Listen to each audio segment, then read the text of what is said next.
تویی؟ بیا تو. بچه ها کجا؟ بچه ها بالا خوابیدن.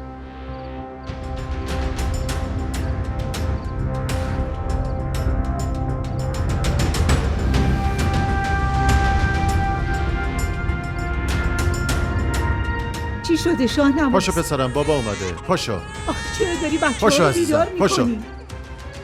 صبر کن پسرم، الان مسکان میاد وسایلش رو جمع میکنه. نیازی نیست وسایلشو جمع کنه.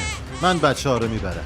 خدای من شاهنواز این کارو نکن. باید با باباتون بیان. صبر کن پسرم، این چه کاریه میکنی؟ اینجوری خونه آباد نمیشه. دخترتو چه خونه یا میخواد بسازه؟ نمیذارم بچه هم پیش یه زن خودسری مثل این بمونن. داری چی کار میکنی؟ دارم بچه همو میبرم.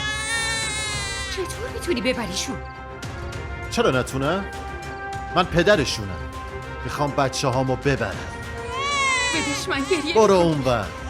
از بچه هم دور بمون. عقلتو سر جاش میانه.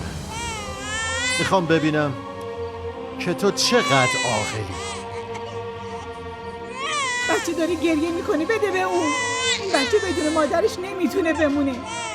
مسکان نظر بچه رو ببره. این کارو نکن، این دختر دیوونه شده. بیا برو دنبالش، نظر بچه رو ببره. شاهنواز اصلا خدا بایستا. پسرم این کارو نکن. خواهش میکنم. شاهنواز من ازت معذرت میخوام. خواهش میکنم بچه ها رو نبر. بچه ها بدون مادرشون نمیتونن باشن. خواهش میکنم. مسکان چرا اینطوری وایسادی؟ بچه ها تو داری میبری. اونا بدون تو نمیتونن بمونن. خواهش میکنم اینم با خودت ببر. بچه ها بدون اون نمیتونن بمونن. من ازت معذرت میخوام. من نمیخوام برم جایی. مسکان حرف بزن، محض رضای خدا. بابا بذار به خاطر بچه‌هات. مسکان بابا بچه ها بدون تو نمیتونن بمونن. مامانم بمونه. شاهنواز